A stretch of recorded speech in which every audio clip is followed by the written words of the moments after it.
तो स्वागत है आप सभी का अपने आज के इस प्यारे से वीडियो में। तो स्टूडेंट, आज के इस वीडियो में जो हम टॉपिक देखने वाले हैं ना, वो बहुत ही इंपॉर्टेंट टॉपिक होने वाला है गॉस के प्रमेय के बाद। ठीक है, गॉस का प्रमेय तो हमने समझ लिया, उसको सिद्ध करना भी सीख लिया, लेकिन एग्जामिनेशन में दोस्तों गॉस के प्रमेय से एप्लीकेशंस कई सारे पूछ जाते हैं, अनुप्रयोग कई सारे पूछ जाते हैं।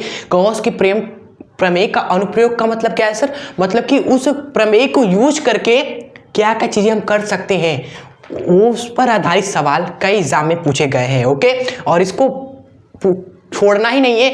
3 ही अनुप्रयोग है दोस्तों, जो कि आज पहला अनुप्रयोग जो कि हमारा अनंत लंबाई के तार के कारण वैद्युत क्षेत्र। ठीक है, जो आपका तार है भाई साहब, ये ध्यान रखना आवेशित तार है। ये नहीं कि सर जी केवल आपने तार ले लिया, ये तार आपका क्या है दोस्तों? आवेशित है, इस पर आपका आवेश वगैरह है। ओके, तो हमें क्या करना है? वैद्युत क्षेत्र निकालना है, किसका यूज करके? गॉस का प्रमेय का यूज करके। क्लियर? तो आइए शुरू करते हैं इस वीडियो को और इस टॉपिक को क्लियर कर देते हैं। एकदम आसान तरीके से आपको हम बताने वाले हैं, बिल्कुल आसान तरीके से। इसकी टेंशन आप मत लीजिएगा कि सर जी हार्ड है क्या, नहीं, बिल्कुल आसान है। गॉस का प्रमेय आपने पढ़ा हुआ है ना, बस वही समझ लो, बस थोड़ा सा काम और करना है, आपका कंप्लीट हो जाएगा। चलिए शुरू करते हैं। सबसे पहले तो क्या दिखाए हमें? अनंत लंबाई का तार है जिस पर आवेश है भाई साहब। तो अनंत लंबाई तो बहुत बड़ा होता है।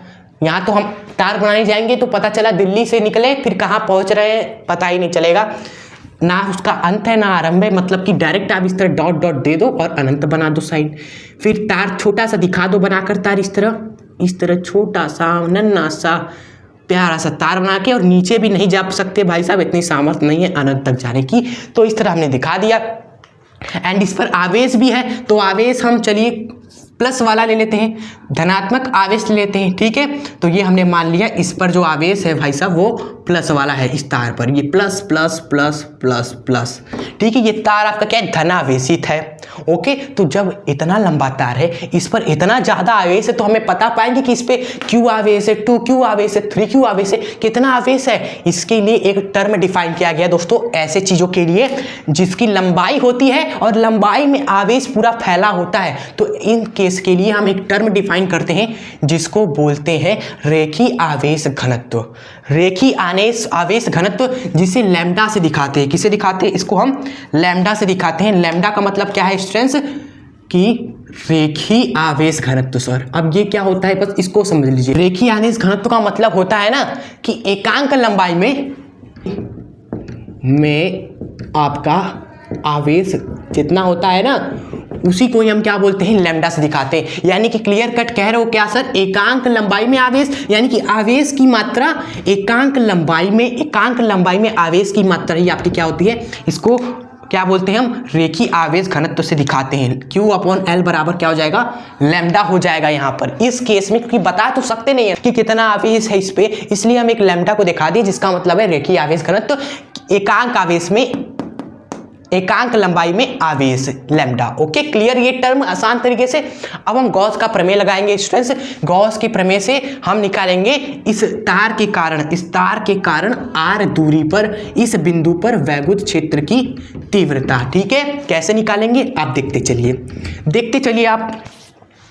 तो सबसे पहले हम क्या करेंगे? निकालने के लिए एक बंद पृष्ठ का निर्माण करेंगे। किसका निर्माण करेंगे? एक बंद पृष्ठ का, क्योंकि गॉस का नियम कहाँ लगता है? बंद पृष्ठ में लगता है।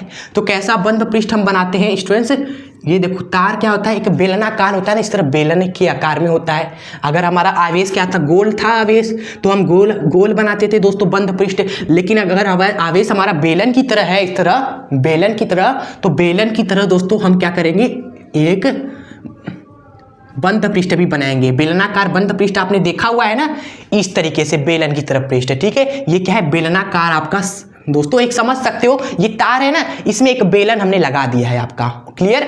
अब यही आपका बेलन क्या करेगा? गॉसियन पृष्ठ का काम करेगा। यही बेलन आपका किसका काम करेगा? गॉसियन पृष्ठ का। ओके, तो गॉसियन पृष्ठ इस तरह हम बनाएंगे। गॉसियन पृष्ठ जो कि आपका क्या है? बंद है पूरी तरीके से। यहां तक की दोस्तों लंबाई हम मान लेते हैं L है आपकी। ठीक है, तो L लंबाई है दोस्तों इस तार की भी, और इस बेलन की भी L लंबाई होगी। हाँ होगी ना। तो इस बताओ L लंबाई में यहाँ पर पूरा कितना आवेश होगा? यहाँ से बता सकते हो कि यार L लंबाई में आवेश की मात्रा ही तो लैम्डा होती है। तो यहाँ से L लंबाई में कुल आवेश यहाँ पर कितना होगा सर? ये आवेश आपका L इंटू लैम्डा के बराबर हो जाएगा। ठीक है, तो आवेश हमें पता चल गया ना, इस L लंबाई में आवेश सर इतना है और ये बेलन है आपका, जिसकी देखो त्रिज्या कितनी है, R है, यानी कि जितनी दूरी पर हमें क्या चाहिए, वैकुंठ क्षेत्र चाहिए ना, उतनी ही दूरी हम त्रिज्या मानकर एक बेलन बना देंगे जो कि बंद होगा पूरी तरीके से, और यही आपका गॉसियन पृष्ठ का काम करेगा। गॉसियन पृष्ठ मिल गया, आवेश की मात्रा मिल गई दोस्तों जो इस गॉसियन पृष्ठ के अंदर है, आवेश L इंटू लैम्डा, एंड त्रिज्या हमें पता है इस बेलन की, तो क्षेत्रफल वगैरह निकाल सकते हैं, वैकुंठ क्षेत्र की तीव्रता निकाल सकते हैं, R दूरी पर गॉसियन प्रमेय लगाकर खल्लास कर देंगे आप। ठीक है, तो यहाँ पर लिखने वाली चीजें आप पहले लिख देते हैं यहाँ पर कि एक अनंत लंबाई की तार है, एक अनंत लंबाई की तार जिसका रेखीय आवेश घनत्व हमने माना क्या है, जिसका रेखीय आवेश घनत्व लैम्डा है, जिसका रेखीय आवेश घनत्व लैम्डा है, और इसी तार के कारण हमें क्या करना है, R दूरी पर लिखने वाली चीजें कैसे लिखते हैं आप देखते चलिए। R दूरी पर ये हमें दोस्तों क्या करना है, निकालना है, या फिर क्या सकते हो, ज्ञात करना है। ओके, जब हम ये ज्ञात करने के लिए हमने क्या किया, एक बेलनाकार गॉसियन पृष्ठ की कल्पना करी इस आवेश के चारों तरफ, जिसकी लंबाई L है एवं त्रिज्या R है। इस तरह लिख देना है, तभी भाई साहब 8 नंबर वाले सवाल इस तरह होते हैं। क्लियर? ठीक है, पहले हमने क्या किया, त्रिज्या मानकर R हमने त्रिज्या मानी, क्लियर, एंड लंबाई कितना माना दोस्तों, लंबाई हमने माना L लंबाई मानकर हमने क्या किया, एक गॉसियन पृष्ठ का निर्माण किया, जो कि क्या था, बेलनाकार था, गॉसियन पृष्ठ बनाया, बेलनाकार गॉसियन पृष्ठ बनाया। इस तरह दोस्तों आपको लिखना है, कोई किताब से हम देख भी नहीं रहे हैं, सब अपने तरीके से जिस तरह हमने आपको बताया उसी तरह लिख भी रहे हैं, पृष्ठ बनाया। इसी तरह एग्जाम में भी आपको करना है, क्योंकि बहुत सारे डेरिवेशंस हैं जो कि हमें पढ़ने, अगर एक एक चीज़ों को हम याद करेंगे ना तो हो चुका। डेरिवेशन का कॉन्सेप्ट हमने शुरू से ही आपको समझाते हुए चले आ रहे हैं, कैसे क्या करना होता है सब बता रखा है, बस वही चीज़ करना है आपको। आप चाहो तो अपने मन से खुद कॉपी में अपने तरीके से लिख सकते हो, ताकि एग्जाम में आप उस तरह लिखो, जरूरी थोड़ी हमारा छापो जो हम आपको बता रहे हैं, बस तरीका हमारा आप याद रखना है आपको। ठीक है, चलिए गॉसियन पृष्ठ हमने बना दिया है, बस हमें क्या करना है दोस्तों, गॉस का नियम लगाकर यहाँ पर वैकुंठ क्षेत्र की तीव्रता निकालनी है। तो यहाँ पर आप सभी मेरे साथ लिखिए, गॉस के नियम से, बस लिखने वाला काम हो गया, बस नियम पता, नाम पता, एड्रेस लगाओ और डेरिवेशन को खत्म कर दो, प्रेजेंटेशन समाप्त कर दो। गॉस का नियम क्या कहता है कि पूरा का पूरा फ्लक्स क्या होता है आपका, Q/ε0 होता है, यानी कि आवेश बटे में ε0 किसके बराबर होता है, पूरे के पूरे फ्लक्स के। ठीक है, ऐसा बात है क्या। अब फ्लक्स का हमें फॉर्मूला पता है, बस यही जगह से आपका फ्लक्स का फॉर्मूला क्या होता है आपका दोस्तों, E.dA का इंटीग्रेशन बराबर आप लिखोगे किसके, Q/ε0 के, गॉस के नियम से भाई साहब। और एक जरा सोचो, ये E आपका दोस्तों यहीं पर हम बाहर कर देते हैं, क्योंकि आगे थोड़ा जगह चाहिए होगा हमें। ठीक है, तो आप एक स्टेप आगे बढ़ाकर E को बाहर कर दीजिएगा, क्योंकि E आपका एक समान रहता है।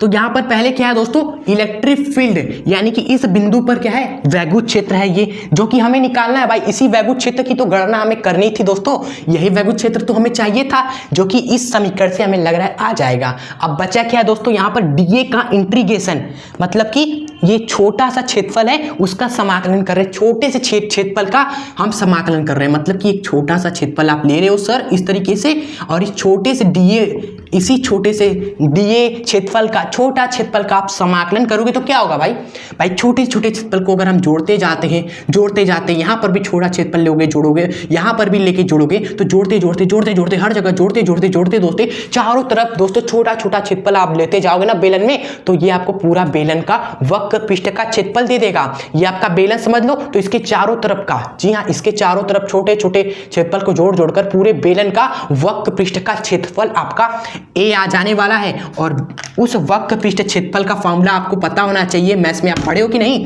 पढ़े सर, याद नहीं आ रहा है, ऐसा होता है। तो वक्र पृष्ठ का जो क्षेत्रफल होता है किसी भी बेलन के वक्र का, उसके गोले का नहीं, ऊपर नीचे का, गोले का नहीं, वक्र का, वो आपका होता है स्टूडेंट्स 2πr_l, जहां पर आपका आर होती है त्रिज्या, एल होता है आपका इसकी लंबाई। क्लियर। एंड यही आपका दोस्तों किसके बराबर हो जाएगा, ए के बराबर हो जाएगा।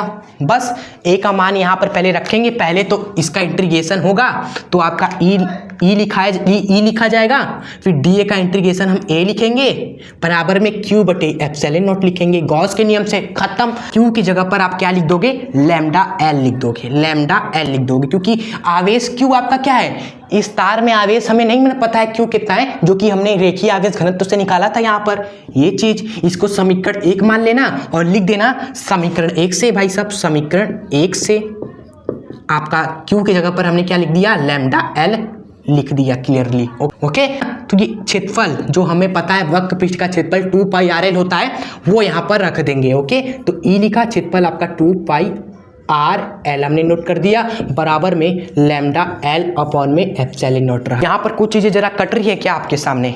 हाँ सर, यहाँ पर देखो एल से एल आपका कट गया ना, यानी कि एल वाला सिस्टम अब गायब हो चुका है। बचा क्या यहाँ पर 2 पाई आर बचा है, जो कि उधर हम भेज देंगे तो बटे में आ जाएगा। क्लियर। तो यहाँ पर हम वैगुत क्षेत्र आपका सिंपली क्या बन जाएगा, ई बराबर हो जाएगा लैम्डा बटे में एप्सिलॉन नॉट और साथ में 2 पाई आर नीचे आ जाएगा, 2 पाई आर नीचे हमने लिख दिया। क्लियर। आपका डेरिवेशन यहाँ पर समाप्त होता है स्टूडेंट्स। ठीक है। बस हमें एक स्टेप और करना है ताकि इस चीज़ों को सजा कर लिख सके। 1/4 पाई एप्सिलॉन नॉट हमें यहाँ पर करना पड़ेगा, क्योंकि इलेक्ट्रिक फील्ड तो ऐसा ही लिखते हैं ना हम। तो यहाँ पर 2 लिखा हुआ है ना, तो नीचे भी 2 से गुणा कर दो, ऐसा करो, नीचे भी 2 से गुणा कर दो, ऊपर भी 2 से गुणा कर दो, तो 2 दूनी तो ये देखो 4 बन गया ना, और ये 2 देखो ऊपर आ गया इस लैम्डा के साथ।